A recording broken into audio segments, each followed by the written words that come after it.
See, I love these charts when dispensational futurists put them up because you can see what they think about Daniel 9:24 through 27 and how they believe the 69 weeks or 483 years, day equals year principle in the interpretation of Daniel 9:24 through 27. You can't interpret that. You cannot interpret that prophecy without using the day equals year principle. It just doesn't work.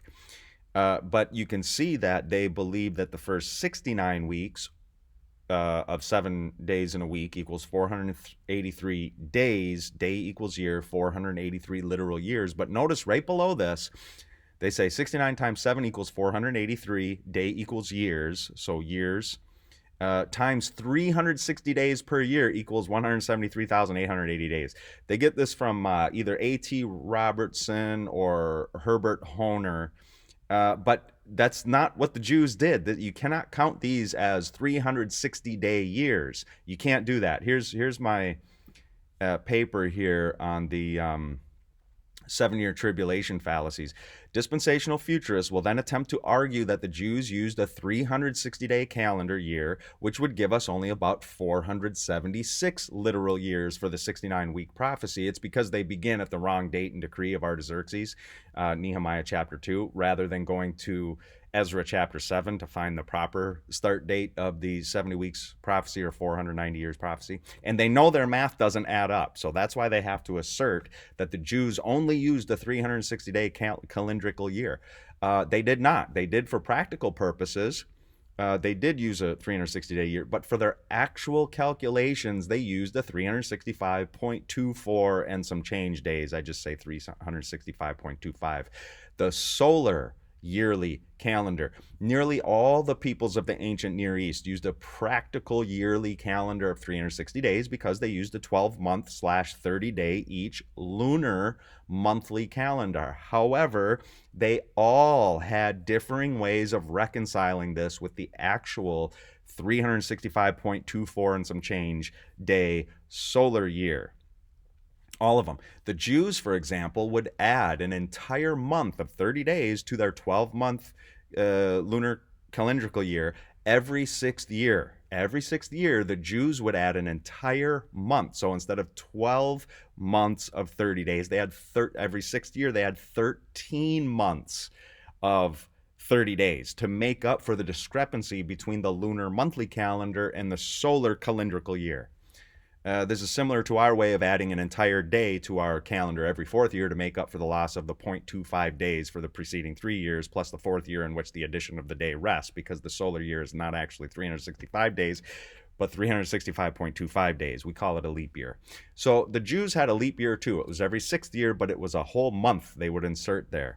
But this is again one of the big problems. They can't do their math doesn't add up. They know it, and so they make up nonsense about 483 years, and they actually have to reduce it down to about 476 years to make their math add up. And then they insert this huge time gap called the church age. Notice they even put it in parentheses here.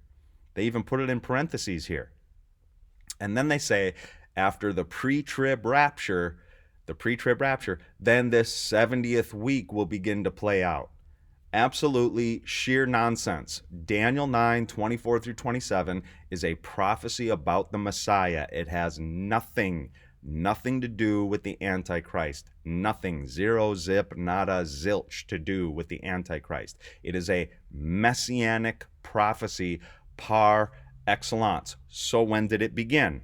Well, there are 4 possible commencement dates for the beginning of the 490-year prophecy of Daniel 9:24 through 27.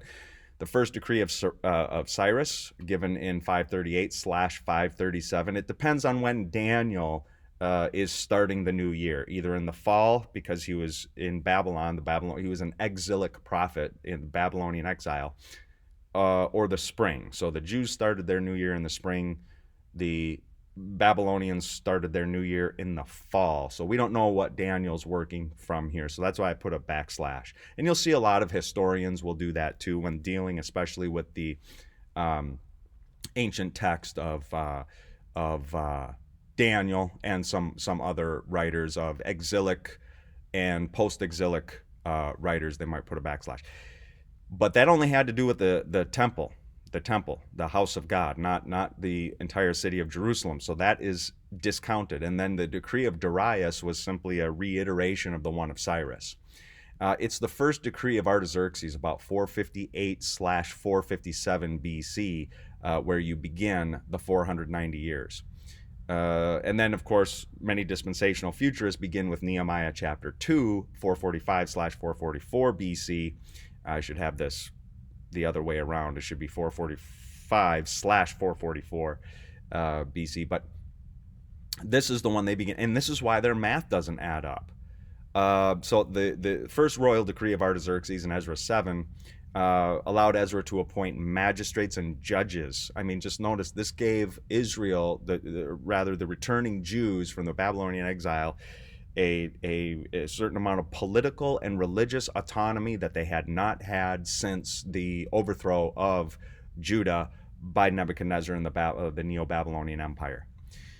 And then the second one of Artaxerxes, this was not an official royal decree. They were passport letters given to Nehemiah to engage in repair work to the gates of the temple in his city, which had apparently already been undergoing reconstruction and was damaged by some overzealous Samaritans.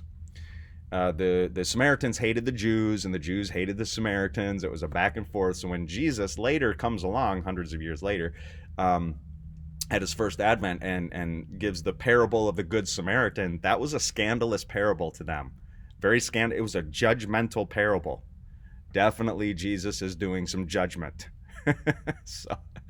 But the talk of Nehemiah, if it pleases the king and if your servant, that you may send me to Judah, to the city of my father, that I may rebuild it. Doesn't this decree have something to do with the rebuilding of the city? No. No. Apparently, the city had already been undergoing reconstruction for about 13 years before Nehemiah's appeal to Artaxerxes and subsequent mission. Ezra inferred that from the first decree that these magistrates and judges would need to have a place from which to fulfill their administrative duties, namely buildings and whatnot. So Nehemiah's repair work only took about 52 days. See Nehemiah 6:15. Hardly enough time to complete the rebuilding of an entire city. No, it was repair work that Nehemiah wanted to do. And Nehemiah was the cupbearer of Artaxerxes. It's actually kind of funny. The text seems to suggest that when Nehemiah goes before the king and asks him, if I have found favor in your sight, let me go back to my city and rebuild, that Artaxerxes really didn't want to lose Nehemiah. He's like, well, how long are you going to be gone? When are you going to be back? And even the queen was there with Artaxerxes. She's like, when are you going to be back? So they seem to have really liked Nehemiah. And of course, Nehemiah being the cupbearer for the king, they would have had a very sort of close relationship. You cupbearer, you're with the king all the time, tending to the king's needs. The king tends to rely on his cupbearer for a lot of things. But anyway, so they begin with the wrong date and decree. Here's Cyrus' decree. Just add 483 years to the proposed commencement date, 538/537 BC, and it takes us to 5554 BC. This doesn't fulfill the time of the Messiah recorded in Daniel 9, 24 through 27. It's too early. Same thing with the decree of Darius. So that's the second decree. The third decree, 458/457, add 483 years.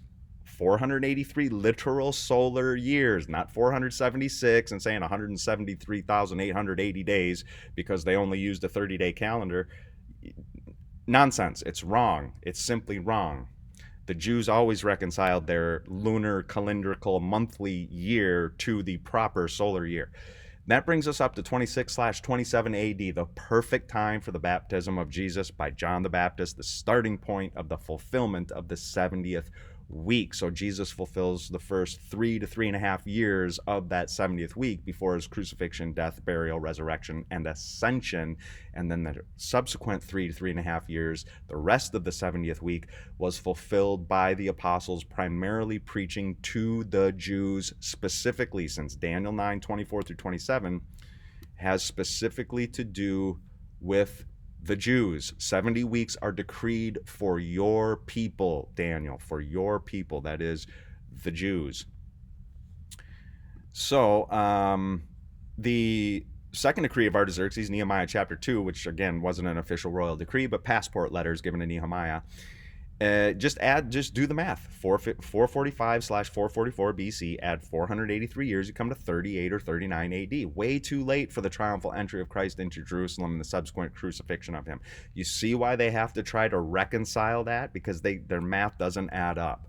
And so that's why they constantly do 483 years would really be reduced down to about 476, because they're only doing it with a 360-day year in view here. They're not allowing for the Jews to reconcile that 360-day year with the proper solar date. But the Jews did, in fact, do that. They did reconcile.